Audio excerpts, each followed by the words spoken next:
नमस्कार। 5 राज्यों के चुनाव पर स्पेशल शो कौन बनेगा मुख्यमंत्री के साथ हाजिर हूं मैं रुमाना इसार खान। अब किसी भी दिन चुनाव की तारीखों का ऐलान होने वाला है, लिहाजा जितनी राजनीतिक पार्टियां हैं वो सभी वोटर्स को लुभाने का कोई मौका नहीं छोड़ रही हैं। अब सीएम योगी अयोध्या में थे आज, जहां उन्होंने युवाओं को स्मार्टफोन टैबलेट्स बांटे। इसके अलावा अखिलेश यादव की अगर बात की जाए तो वो गोंडा में थे, उन्होंने अपनी पार्टी के नेता की मूर्ति का अनावरण किया। दोनों नेताओं की तरफ से बयानों के तीर भी जमकर चले। और इस चुनावी गर्मी के बीच एबीपी न्यूज के लिए सी वोटर ने सर्वे किया है और आज सवाल ये कि उत्तर प्रदेश का चुनाव किस मुद्दे पर होगा। सवाल का जवाब जानने से पहले आपको मिलवा देते हैं अपने ग्राउंड रिपोर्टर्स से।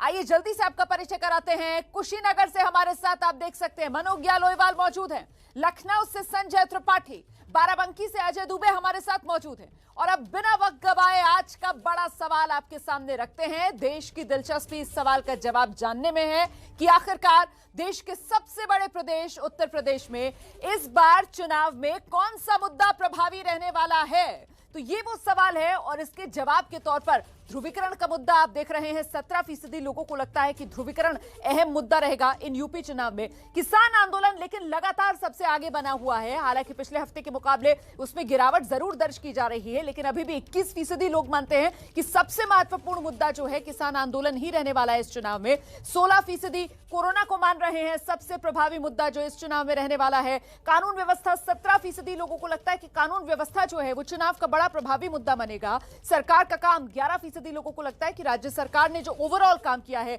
वो बड़ा प्रभावी मुद्दा रहने वाला है। प्रधानमंत्री मोदी की छवि, क्योंकि डबल इंजन का जिक्र खुद बार बार पीएम मोदी की तरफ से किया जाता है।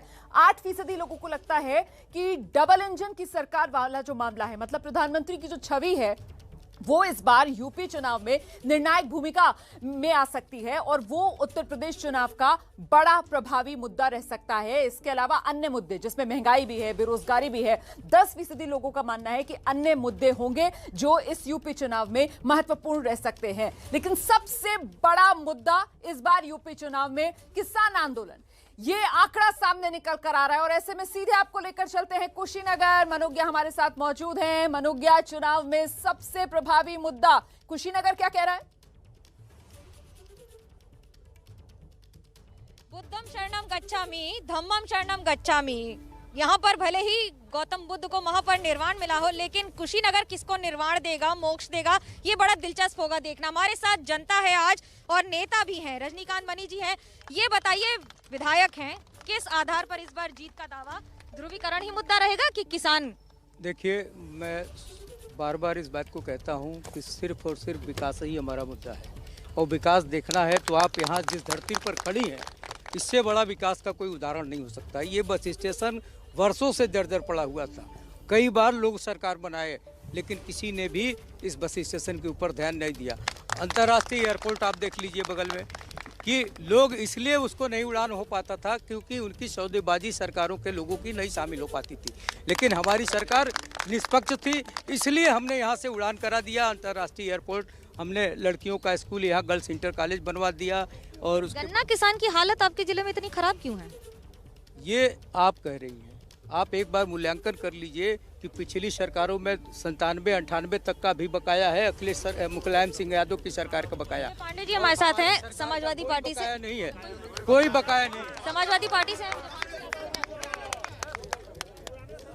गन्ना किसानों के दुर्दशा को क्या होगा बड़ा इस बार? किसान आंदोलन, ध्रुवीकरण, विकास? नहीं, किसान की समस्या इस समय सबसे बड़ी चुनौती बनकर मुद्दा बन के आएगा।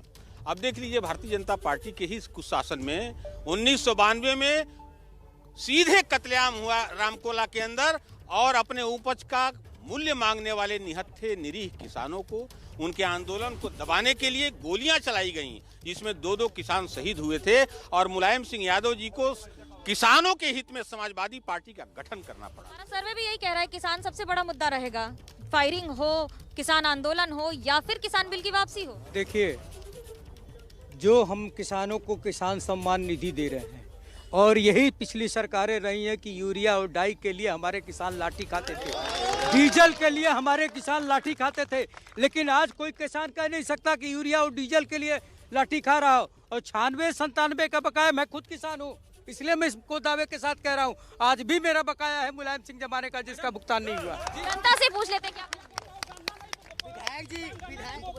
सबसे पहले विधायक जी जो कह रहे हैं, विधायक जी उम्र में लंबे हैं, हमसे अनुभवी हैं। मुद्दे पे बात यह है कि विधायक जी के पार्टी से 22 लोग यहाँ टिकट मांग रहे हैं, लेकिन विधायक जी को छोड़ के 21 लोग को ये पता नहीं होगा इस विधानसभा में कौन कहाँ है। क्या देखिए सर, सुनिए, प्लीज सुनिए। यहाँ पे मुद्दा ये नहीं है कि किसान विधायक जी अभी कह रहे थे, हमारे आदरणीय विधायक जी करते कि किसान मुद्दा को मैं पूछना चाहता हूँ मैम कि शिक्षा पे बात कर लें विधायक जी। विधायक जी के आवास के बगल में एक डिग्री कॉलेज है, विधायक जी शिक्षा पे बात कर लें, उस डिग्री कॉलेज को ये भारतीय जनता पार्टी के लोग प्रचार का स्थल बना दिया है, शिक्षा को शून्य कर दिया। शून्य कर दिया, क्या कहेंगे आप? मास्क लगा के हाँ, हमारे देखिए, हमारी गवर्नमेंट में मुद्दा ये था कि ये लोग एयरपोर्ट का अर्थ उड़ाएंगे, उड़ाए नहीं, उड़ाया हम लोग।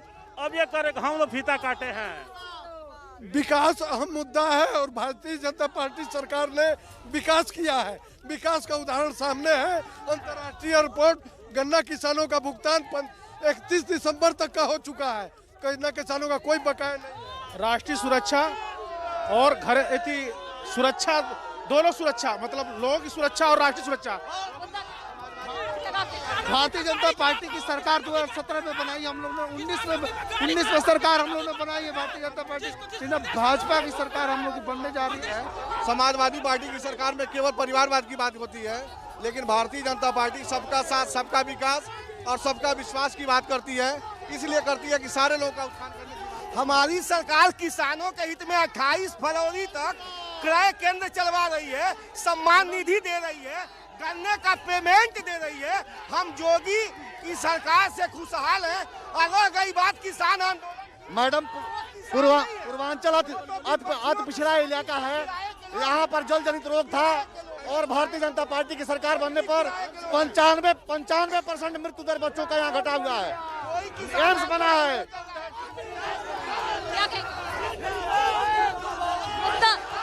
जनता कह रही है, सवाल कही है, कॉलेज की सवाल है, बाकी सारे सवाल हैं। आपके लिए मुद्दा क्या होगा? देखिए, सबसे बड़ा काम विकास है और विकास के आधार पर हम सरकार बनाने जा रहे हैं। बस एक बात, पटरौना को जिला समाजवादी पार्टी ने बनाई, चितौनी बगहा रेल पुल परियोजना समाजवादी पार्टी की देन है, और एम्स के लिए जमीन अखिलेश यादव जी ने दिया। अंतर्राष्ट्रीय हवाई अड्डे को समाजवादी पार्टी के शासन में लाया गया। ये भाजपा के लोग केवल फीता काटने का काम। अभी विधायक जी कह रहे थे कि गन्ना मूल्य बकाया नहीं है। कप्तानगंज चीनी मिल पर भी करोड़ों बकाया अभी जी सत्र का पड़ा हुआ है, और कह रहे बकाया नहीं है। कुशीनगर में जो भी काम हुआ है समाजवादियों की देन है। क्या कह रहे हैं आप?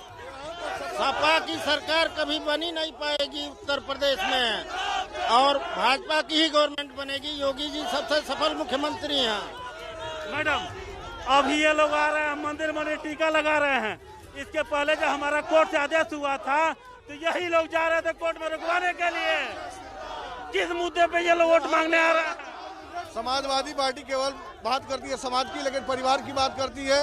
भारतीय जनता पार्टी की परिवारवाद की बात नहीं करती है। पूरे प्रदेश देखिए, ये कार्यकर्ताओं में बातचीत की जगह मारपीट शुरू हो गई है, और ये हालात है इस समय चुनाव की राजनीति के। ये भी एक तस्वीर है उत्तर प्रदेश की राजनीति की। आप देख लीजिए, बात करते करते, डिबेट करते करते रोमाना सवाल सर्वे का, और सवाल के साथ ही साथ लड़ाई, दोनों पक्षों के कार्यकर्ता एक साथ यहाँ पर मारपीट करते करते। बिल्कुल यही अपील करेंगे हम कि संयम से अपनी बात रखिए। बात रखने के लिए यह मंच है, और साथ ही कोरोना का ख्याल रखते हुए मास्क भी अपना लगाकर रखिए, मास्क लगाइए, और साथ ही जरूरी है कि 2 गज की दूरी भी आप बना कर रखें। कोरोना से सावधान रहिए। इस बीच आपको सीधे बाराबंकी लेकर चलते हैं। अजय दुबे आप देख सकते हैं हमारे साथ मौजूद हैं। अजय, अगर कुशीनगर की मैं बात करूं तो बहुत से मुद्दे वहां से सामने निकल कर आए। किसानों के मुद्दे पर भी जोरदार तरीके से लोगों ने अपनी बात रखी। आप बाराबंकी में मौजूद हैं, बाराबंकी के लोग क्या सोच रहे हैं? इस बार सबसे प्रभावी चुनावी मुद्दा इन यूपी चुनाव में कौन सा? निश्चित ही राजधानी लखनऊ के ठीक बगल में बाराबंकी, और बाराबंकी चुनाव पर नजर गड़ाए बैठा है। मुद्दे क्या क्या है उन पर चर्चा है, लेकिन इन सब मुद्दों के बीच कोविड बड़ा मुद्दा है। तो जो मास्क लगाएगा, बात उससे होगी। पहले भी मैंने कहा था, फिर कहता चलता हूँ। बीजेपी के नेता जी, आपसे शुरू करते हैं। बाराबंकी के लोगों से बात होती है, किन मुद्दों को लेकर कहते हैं? क्या बड़ा मुद्दा है बीजेपी के लिए? भारतीय जनता पार्टी का सबसे बड़ा मुद्दा है सामाजिक सुरक्षा का। जो लूट, डकैती, फिरौती के कारोबार थे वो बंद हुए। जनता आज इतना सुरक्षित अपने आप को महसूस कर रही है कि जो कुछ हमारे घर में है, हमारे बच्चे, हमारी धन, हमारी संपत्ति, सब कुछ सुरक्षित है। ये बीजेपी के नेताजी अपना मुद्दा बता रहे हैं, आप मुझको बताइए भाई। वो कह रहे हैं कि उनके टाइम सुरक्षा बढ़ी है, क्या मुद्दा है? आम आदमी लोगों से बात होता है, क्या मुद्दा है इनकी? मतलब बीजेपी वालों ने ये किया है कि किसी भी बहन बेटी की इज्जत अगर लूटी जा रही है तो उसको मुख्यमंत्री ही बचा रहे हैं। मुख्यमंत्री पर स्वयं, जिस सरकार के मुख्यमंत्री पर जो है 40-50 केस हों और वो स्वयं वापस कर रहा हो, तो आप इससे बड़ा कौन सा मुद्दा हो सकता है? आपराधिक इतिहास से ज़्यादा कोई नहीं लिया जा सकता है। अच्छा, ये आपराधिक इतिहास की बात कर रहे हैं, आप भी कुछ कह रहे थे। मुद्दे क्या है बाराबंकी के लोगों के वोट से पहले? मुद्दे क्या क्या है? मुद्दे कोई नहीं है, सिर्फ लूट, डकैती, छिनौती, हर तरीके की सामाजिक समस्या। किसान परेशान है, बेरोजगार, रोजी रोटी कुछ नहीं मिल रहा है। परेशानी किससे है फिर? परेशानी सरकार से है, उत्तर प्रदेश सरकार से है। कुछ नहीं दिया है आम पब्लिक को, आम जनता को कुछ नहीं दिया। कानून व्यवस्था इनकी संभाले नहीं संभल रही है। दर्जनों वकीलों की हत्याएं रोज हो रही हैं। आप देख रहे हैं मीडिया के माध्यम से, हम लोग भी देख रहे हैं। अभी 16 साल की बच्ची का यहाँ पिपरी में सत्रिक थाने में है, रेप करके उसका मर्डर कर दिया गया। और जब डॉक्टरों ने पोस्टमार्टम, बीजेपी के नेताजी इतने सारे आरोप है, कार्यकर्ता भी बीजेपी के मौजूद हैं, लोग कह रहे हैं कि बड़ा गड़बड़ी है यहाँ पर। जो जिस चीज को लेकर बीजेपी सबसे ज्यादा कहती कानून का राज है क्या गड़बड़ी उस तरह? भारतीय जनता पार्टी में ही कानून का राज है। समाजवादी पार्टी में केवल गुंडाई, भ्रष्टाचार, यही सब केवल किया गया 5 साल। आपको भी कानून का राज है? अच्छा, आप क्या ये उम्मीद करते हैं किसी सपा बसपा वाले से कि वो भाजपा की तारीफ करेगा? वो तो उल्टा बोलेंगे ही। जो करते रहे हैं वही आज भी कहेंगे। भैया केवल इसीलिए कह रहे हैं कि भाजपा वाले की है कोई मुद्दा है? अजय मिश्रा टेनी कौन है? गृह मंत्री उनको ही नहीं देख पा रहा, गिरफ्तारी नहीं हो पा रही। 5000 पन्नों की चार्जशीट दाखिल हो गई, उसमें उनका बेटा जो है दोषी पाया गया। पक्षपात हो रहा, क्यों नहीं उनका इस्तीफा लिया जा रहा? हम बड़ी बात नहीं करते हैं, सिर्फ यही बात बता दें कि ये इतना बड़ा अपराध हुआ किसानों के साथ, जिस पर जो किसान पूरे देश का पेट पाल रहा है, उनको साथ न्याय नहीं हो पा रहा। कौन नेता लोगों के बीच के बहस है, आम आदमी से भी मैं पूछ रहा हूँ, तो बताइए मुद्दा क्या है बाराबंकी का वोट करने से पहले? सबसे बड़ा मुद्दा यहाँ पर भ्रष्टाचार इतना ज़्यादा फैला हुआ है कि जिसकी कोई हद नहीं है। जैसे कहते हैं कि ना, बीजेपी वाले की तारीफ नहीं करेंगे। ये दो लोगों ने 5 साल जो पिछले बीत गए, जितना अखिलेश यादव जी ने विकास कार्य किए, आज तारीफ कर दें। ये तो उद्घाटन कर रहे हैं सिर्फ पत्थर बदल के। और करिएगा तारीफ? वो तो कह रहे हैं तारीफ वाला काम किए थे। माननीय अखिलेश यादव जी ने जो काम किए हैं, जब उनकी परतें खोली गई ना, तो सारे काम कारनामे साबित हुए। माननीय उनको जेल क्यों नहीं भेजा? अगर आपके हिसाब से उन्होंने सारा भ्रष्टाचार किया था तो 5 साल से अब चुप क्यों हैं? आपने क्यों नहीं अभी तक जो है क्या कहते हैं उनको जेल भेजा? आपने कोई क्यों नहीं? सारी जांच हो रही है, उनको जांच के, अगर हम बिना जांच के उनको भेज देंगे तब कहेंगे कि आप बिना जांच के हमको भेज दिए गए हैं। अच्छा, ये बताइए, जांच आपने क्यों नहीं की और क्यों अब तक उनको जेल में नहीं भेजा अखिलेश यादव को?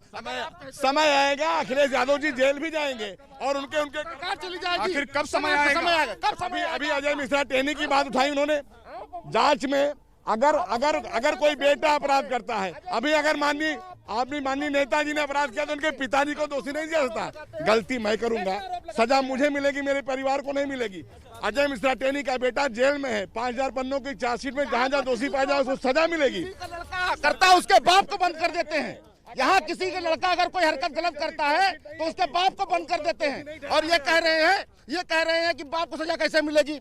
बगैर बाप की सही पे ये काम हुआ। इतना बड़ा मुद्दा तो हो गया भाई, इस पे किसानों का सबसे बड़ा मुद्दा वोट करने के लिए। घर से निकला हूँ, क्या मेरे बच्चे या मेरे माँ या मेरी पत्नी ने कहा कि मैं कोई गलत काम कर दूं? अगर कोई गलत काम करूंगा तो मैं अपनी सोच, अपने विचार से करूंगा, उसका दोषी मैं होऊंगा। मुझे कहे थे ना कि गड़बड़ अगर निकला तो छोड़ दूंगा पद को, अब तो कागज पे आ गया। किसी को नहीं छोड़ोगे, वो जेल के भीतर है। 5000 पेज की चार्जशीट जो दाखिल है उसमें उसको दोषी ठहराया गया। कानून अपनी धाराओं के तहत उसको सजा देगा।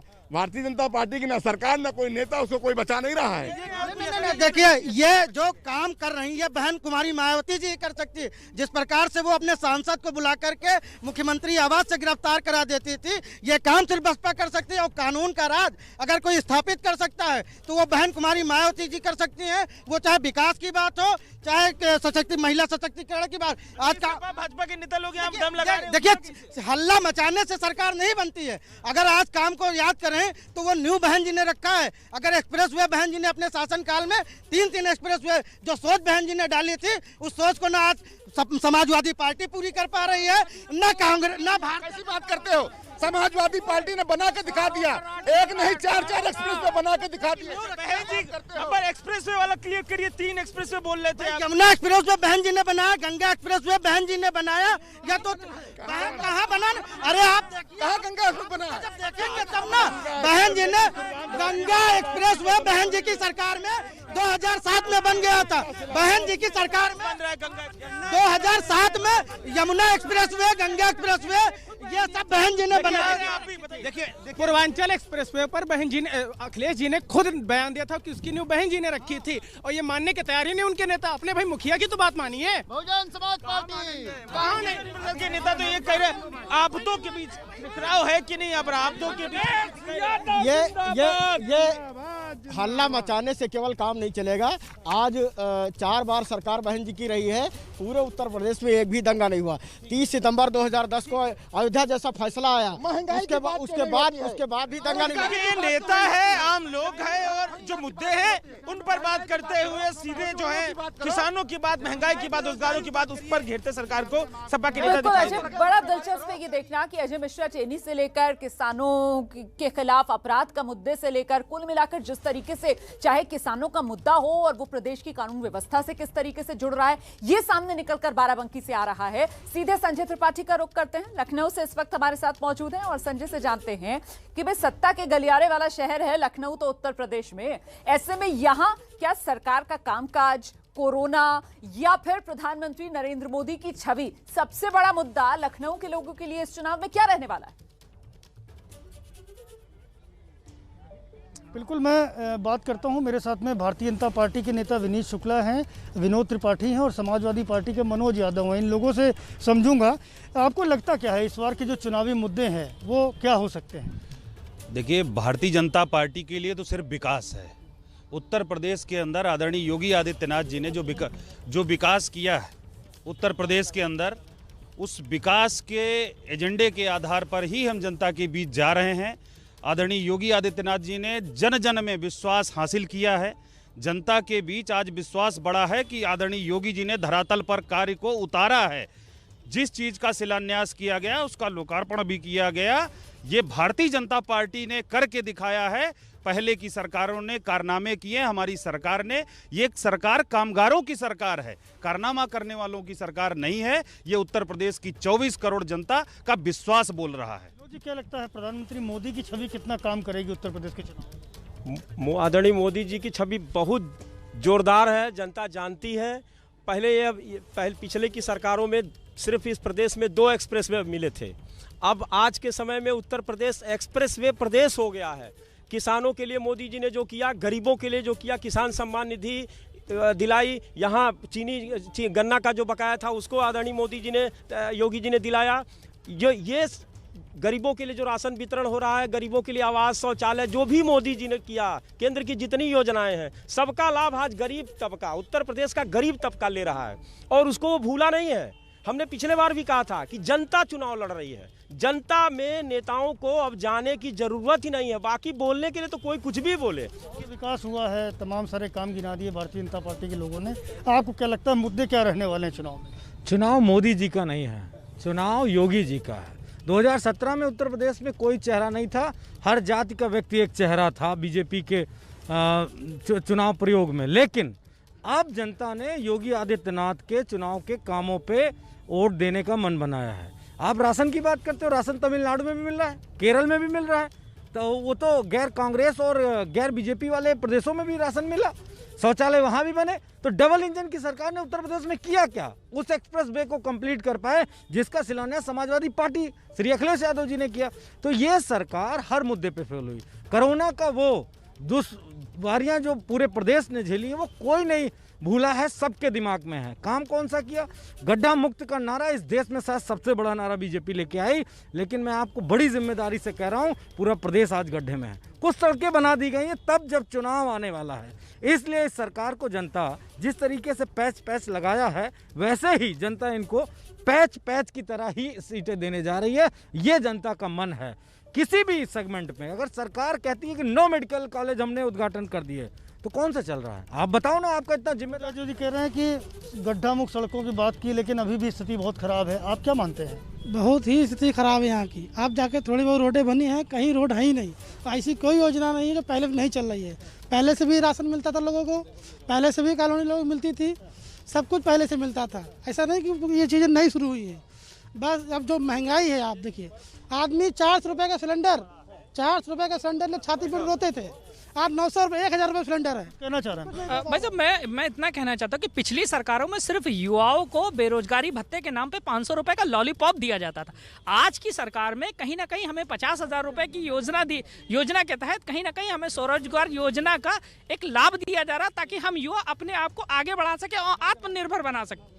लॉलीपॉप मिल रहा था। सरकार में बेरोजगारी भत्ता 3,000 रुपये था, 500 रुपये महिलाओं को पेंशन था, वो भी वो महिलाएं जो बड़ी हैं। ये बीजेपी हमेशा झूठ बोलती है, झूठ बोलती है। एक महीने बेरोजगारी भत्ता दिया गया और मानदेय वित्तहीन स्कूल के शिक्षकों को मानदेय के नाम पर ठगा गया।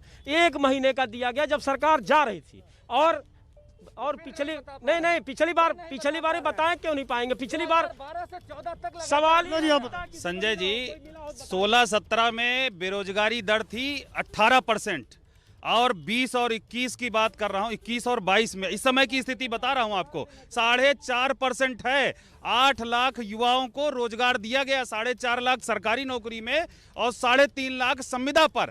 3 लाख करोड़ का इन्वेस्टमेंट आया है। 1,52,000 करोड़ रुपया गन्ना किसानों का भुगतान। भाजपा की माने तो लाखों रोजगार मिले हैं। हाँ, ये लाख गलत कम करें, करोड़ों मिले हैं। और करोड़ों कौन से मिले हैं? हर किसान रात को जाता है और अपनी फसल को बचाने के लिए पूरी रात खेतों में रहता है, लेकिन उस रोजगार के अपेक्षा में इन्होंने पैसा एक नहीं दिया। वो बेचारा पूरी रात अपनी फसल भी रखाता है और ये उनको कुछ भी नहीं दे रहे हैं।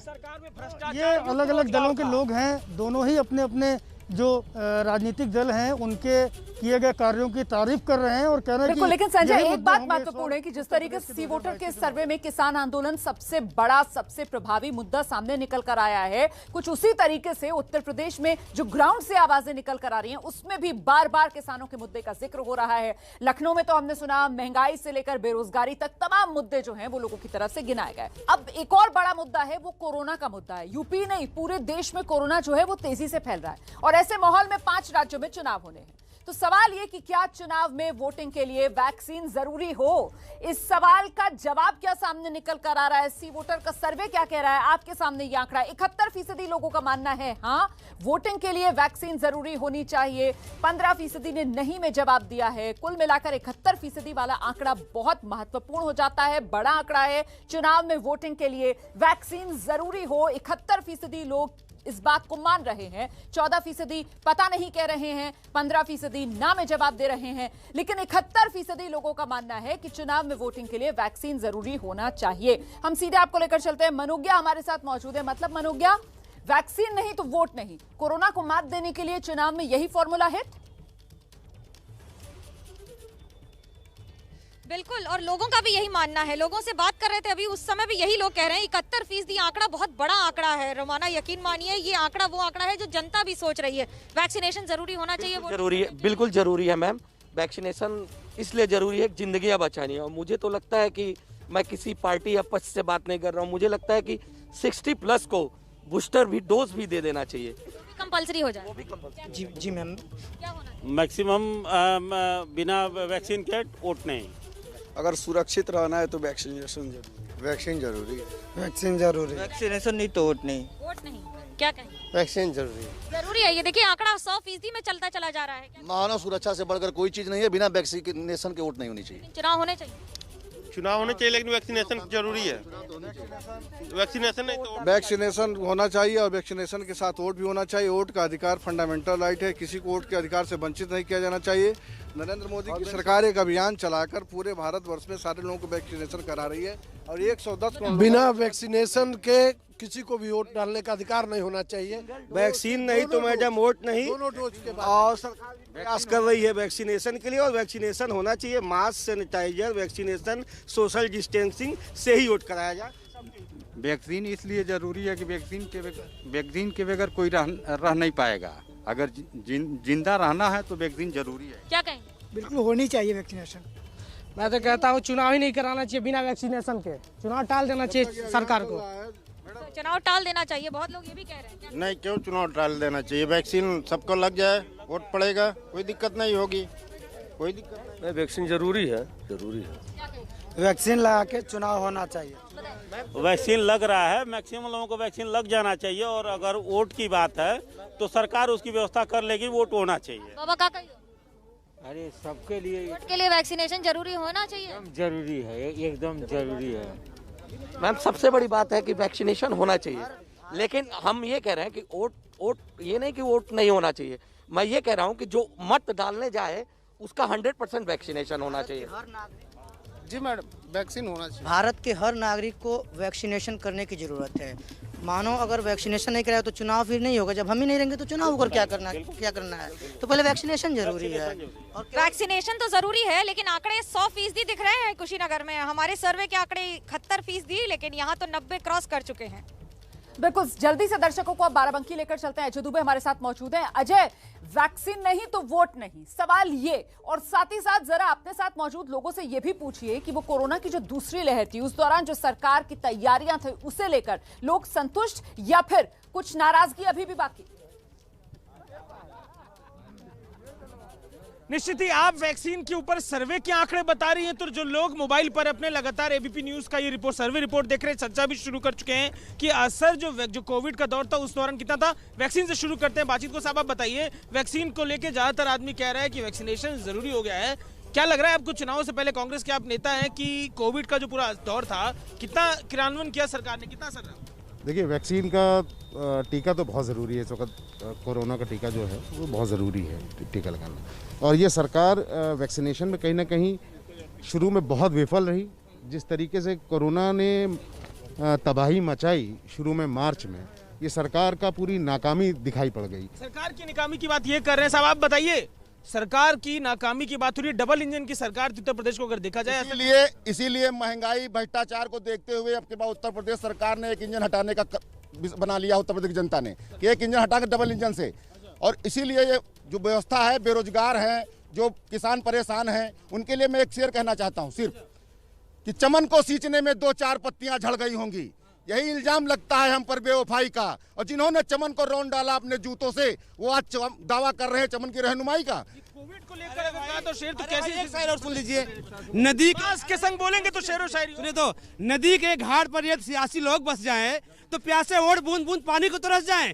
ये दोनों श्लोक शेर हैं। समाजवादी पार्टी और बीजेपी के लोग, दोनों लोग सिर्फ जो है पूरी तरह से लोगों को ठगने और झूठ बोलने का काम किए हैं। बताइए ना नेताजी।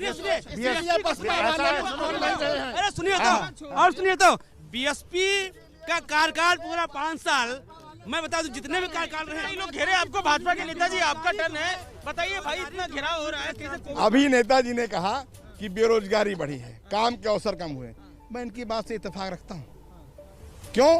क्योंकि कांग्रेस और सपा के जमाने में जो लोग 2G घोटाला, कोयला घोटाला, कॉमनवेल्थ घोटाला, उसके बाद आगे नदी से खनन का घोटाला,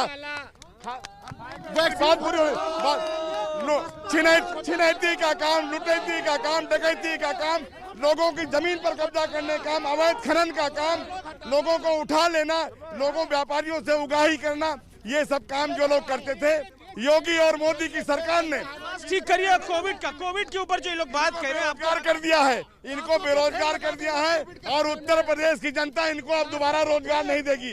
सामाजिक सुरक्षा का आपके टीवी चैनल ने दिखाया कि लाशों के ढेर लगे थे कोविड के समय। बेरोजगार जनता सरकार नहीं कर सकती परेशान जनता कोई और इसी स्टिंग ऑपरेशन में निकला जो लाशों के लिए लकड़ियां आई थी वो अधिकारियों के घर पर जलाई जा रही है, सरकार को देना नहीं उससे। समाजवादी पार्टी ने इतने घोटाले किए और सरकार चली गई, उसके बाद ये परफ्यूम घोटाला और इतर घोटाला भी कर डाले। देखिए एक चीज बता दें, ये घोटाले अगर समाजवादी पार्टी के दौरान लगे और भाजपा के दौरान लगे, ये दोनों लोग सिर्फ घोटालों की गिनती करें, लेकिन बहुजन समाज पार्टी के वक्त में एक भी घोटाला कहीं नहीं हुआ। बहुजन समाज पार्टी के समय में बहुजन समाज पार्टी के कानून में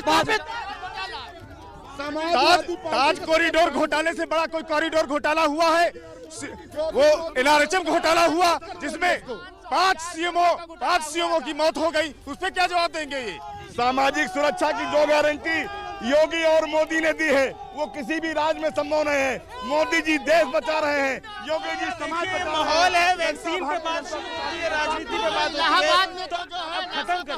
बिल्कुल मैं लौट रही आपके पास सीधे अब लखनऊ लेकर चलते हैं दर्शकों को। संजय त्रिपाठी हमारे साथ मौजूद हैं। और संजय, जब आज हम बात कर रहे हैं तो करीब 150 करोड़ वैक्सीन के डोज जो देश में लग चुके हैं, लेकिन ऐसे में अब जो आसार बन रहे हैं वो ये कि चुनाव तब होंगे जब कोरोना का ग्राफ बढ़ रहा होगा। ऐसे में इन हालात में राजनीति का ग्राफ किसका उतरेगा, किसका चढ़ेगा, क्या कहते हैं लखनऊ के लोग? संजय, बिल्कुल परिस्थितियां विपरीत हैं और चुनाव में जब लोग जाएंगे तो वैक्सीनेट होकर जाएंगे या नहीं जाएंगे, ये बड़ा सवाल है। ज़्यादातर लोग ये चाहते हैं कि जो भी लोग इलेक्शन में जाएं उनका वैक्सीनेशन हो रखे। आपको क्या लगता है, सरकार आपके क्या इंतजाम हो पाएंगे? देखिए, उत्तर प्रदेश के लिहाज से आपको बताएं संजय जी, तो 20 करोड़ वैक्सीनेट हो चुके हैं और ज़्यादा से ज़्यादा लोगों को वैक्सीन मिले। आज उत्तर प्रदेश आत्मनिर्भर हुआ है, चाहे पीपी किट हो, चाहे मास्क बनाने में, चाहे सैनिटाइजर बनाने में।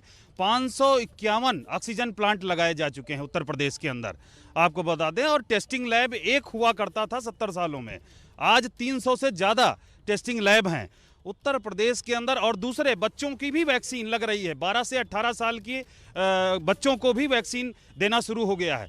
तो मैं जान रहा हूं कि उत्तर प्रदेश के अंदर, आप सब भी संजय जी जानते हैं कि बेहतर कोविड प्रबंधन उत्तर प्रदेश के अंदर है, जिसका लोग जो है उदाहरण देते हैं कि उत्तर प्रदेश में योगी जी ने बेहतर किया है।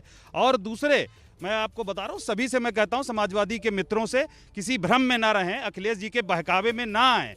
जल्द से जल्द जो लोग नहीं लगाए हैं वो भी वैक्सीन लगा लें, क्योंकि ये कोविड है, ये बचाने वाला नहीं। ये सब लोग कह रहे हैं, यही तो लोग कह रहे हैं कि चुनाव के पहले वैक्सीनेशन की प्रक्रिया हो जाए पूरी, तब इलेक्शन होना चाहिए, जरूरी होना चाहिए वैक्सीनेशन। क्या मानते हैं मनोज यादव जी? देखिए, अगर सरकार ने आंकड़े प्रस्तुत कर दिए कि कितना वैक्सीन उत्तर प्रदेश में लगा है, और अगर सरकार कहती है कि पिछली 2 कोरोना की लहरों में 25 से 28 हज़ार लोगों की मौत होती हैं, तो मेरे पास एक तथ्यात्मक आंकड़ा है। जो वोटर लिस्ट 5 तारीख को प्रकाशित हुई है, उसमें 21,68,000 नाम क्यों काटे गए? वो 21,68,000 लोग कहाँ चले गए उत्तर प्रदेश छोड़ के? और ये वही वोटर लिस्ट है जिससे प्रचंड बहुमत बीजेपी को मिला। कहाँ गए वो 21 लाख लोग? बड़ा आरोप है, बड़ा आरोप लगा रहे हैं। 21 लाख लोग कहाँ गए? कुछ नहीं। हॉस्पिटलों में वो फर्जी वोटर लोग थे, उन्हीं का नाम कटा है। जो जिंदा है, जो है, उसका सबका नाम है। और वैक्सीनेशन की जहाँ तक बात है, आप हॉस्पिटलों में चले जाइए, यहीं लखनऊ में चले जाइए, सिविल में जाइए, और किसी में भी चले जाइए, वैक्सीनेशन जो करा रहे हैं, जो कर रहे हैं। मैं पूछता हूँ कि अगर 21,68,000 वोटर फर्जी थे तो उसमें पीछे पन्ना लगाया जाता वोटर लिस्ट में, चुनाव आयोग ने लगा के क्यों नहीं दिया? बताना चाहिए था ये फर्जी है और सब पे कार्रवाई करनी चाहिए थी, सबको जेल भेजना चाहिए था अगर फर्जी वोटर इस तरह के थे। ये सिर्फ और सिर्फ जी संजय जी, मैं कह रहा हूँ, जेल जाने वाले तो जा रहे हैं, चाहे वो आर्थिक अपराध करने वाले हो, दीवारों से नोट निकालने वाले लोग हो, वो जेल जा रहे हैं, जेल जाने में बच नहीं रहे हैं। ये देखिए, समाजवादी पार्टी के इत्र की जो बदबू थी, पूरे उत्तर प्रदेश की जनता बर्दाश्त नहीं कर पा रही है। उत्तर प्रदेश की जनता अब विश्वास कर रही है योगी जी के अंदर। और आपको बता दें संजय जी कि देखिए, ये बीजेपी की बौखलाहट है। जब जवाब ना हो तो आप सीधे जिंदाबाद का नारा लगाओ। मेरा सीधा सवाल है कि अगर आप सही आंकड़े प्रस्तुत करोगे उत्तर प्रदेश में तो पता चल जाएगा इस सरकार ने कुछ भी नहीं किया। ठीक है, समय देखिए अभी इतना ही है हमारे पास। कुल मिलाकर देखना दिलचस्प होगा क्योंकि चुनावी मुद्दों में 16% कोरोना भी प्रभावी मुद्दा रहने वाला है, ऐसा सर्वे में सामने निकल कर आया है। और ऐसे में अगर कोरोना प्रभावी मुद्दा रहता है तो राजनीतिक तौर पर किस पर क्या असर डालेगा, ये नतीजों में देखना दिलचस्प रहेगा।